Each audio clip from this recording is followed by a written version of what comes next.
മൻമോഹൻ സിംഗിന് ഭാരതരത്ന നൽകണമെന്ന പ്രമേയം പാസാക്കി തെലങ്കാന നിയമസഭ. എന്നാൽ ആദ്യം നരസിംഹറാവുവിന്റെ പ്രതിമയാണ് സ്ഥാപിക്കേണ്ടതെന്ന് പറഞ്ഞ് പ്രമേയത്തെ ബി.ജെ.പി. എതിർത്തു. കെ.ബി. ശ്രീധരൻ വിവരങ്ങളുമായി ചേരുകയാണ്. ശ്രീധരൻ, മൻമോഹൻ സിംഗിന്റെ സംസ്കാര ചടങ്ങുകൾ മുതൽ തുടങ്ങിയ വിവാദങ്ങളാണ് അതിന് തെലങ്കാനയിലേക്ക് കൂടി അത് വ്യാപിക്കുകയാണ്. ഇപ്പോൾ ഇങ്ങനൊരു പ്രമേയം പാസ്സാക്കാനുള്ള സാഹചര്യം എന്താണ്? അതിനിടയിൽ ബി.ജെ.പി. ഉയർത്തുന്ന വിമർശനം എന്താണ്?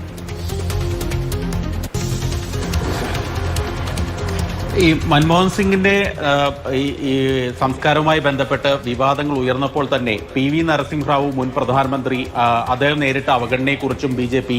ശക്തമായി തന്നെ ഉയർത്തിയിരുന്നു. ഏതായാലും അതിന്റെ തുടർച്ച എന്ന് തന്നെ വേണം തെലങ്കാന നിയമസഭയിൽ ഈ സംഭവത്തെ കൂടി പ്രമേയത്തെ കൂടി നമുക്ക് വിലയിരുത്താൻ. ഏതായാലും ഇന്ന് ശീതകാല സമ്മേളനത്തിന്റെ ഇടയിലാണ് ഇത്തരം ഒരു പ്രമേയം കോൺഗ്രസ് അവതരിപ്പിച്ചത്. അത് മൻമോഹൻ സിംഗിന് ഭാരതരത്ന നൽകണം, അദ്ദേഹത്തിന്റെ ഒരു പ്രതിമ നിയമസഭാ മന്ദിരത്തിനകത്ത് സ്ഥാപിക്കണം എന്നുള്ള കാര്യം ആവശ്യപ്പെട്ടുണ്ടായിരുന്നു പ്രമേയം. BRS പ്രതിപക്ഷ പാർട്ടിയായിട്ടുള്ള BRS ഈ പ്രമേയത്തെ പിന്തുണയ്ക്കുകയും ചെയ്തു. പക്ഷെ ബി.ജെ.പി. ഇതിനെ ശക്തമായി എതിർത്തു.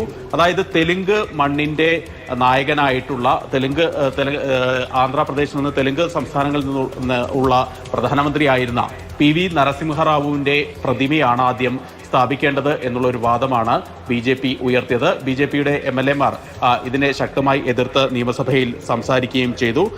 ഏതായാലും ഈ മൻമോഹൻ സിംഗിന്റെ സംസ്കാരത്തെ തുടർന്ന് സംസ്കാരവുമായി ബന്ധപ്പെട്ട് അദ്ദേഹത്തിന്റെ സ്മാരക നിർമ്മാണവുമായി ബന്ധപ്പെട്ടൊക്കെ ഉയർന്ന ആ വിവാദം മറ്റൊരു തലത്തിലേക്ക് ഉയരുന്ന ഒരു കാഴ്ചയാണ് തെലങ്കാന നിയമസഭയിൽ നിന്ന് കാണാൻ കഴിയുന്നത്. കെ.ബി. ശ്രീധരൻ വിവരങ്ങൾ നൽകിയത്.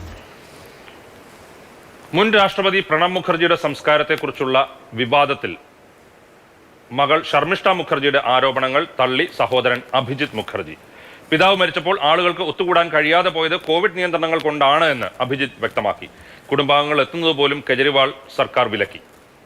20 പേരെ വെച്ച് വിലാപയാത്ര നടത്താൻ ശ്രമിച്ചുവെങ്കിലും നടന്നില്ല എന്നും വിലാപയാത്ര നടത്താൻ കോൺഗ്രസും ആഗ്രഹിച്ചിരുന്നുവെന്നും അദ്ദേഹം പറഞ്ഞു. പ്രധാനമന്ത്രിയും രാഹുൽ ഗാന്ധിയും അടക്കം എല്ലാ നേതാക്കളും വസതിയിൽ എത്തിയിരുന്നുവെന്നും അദ്ദേഹം ചൂണ്ടിക്കാട്ടി.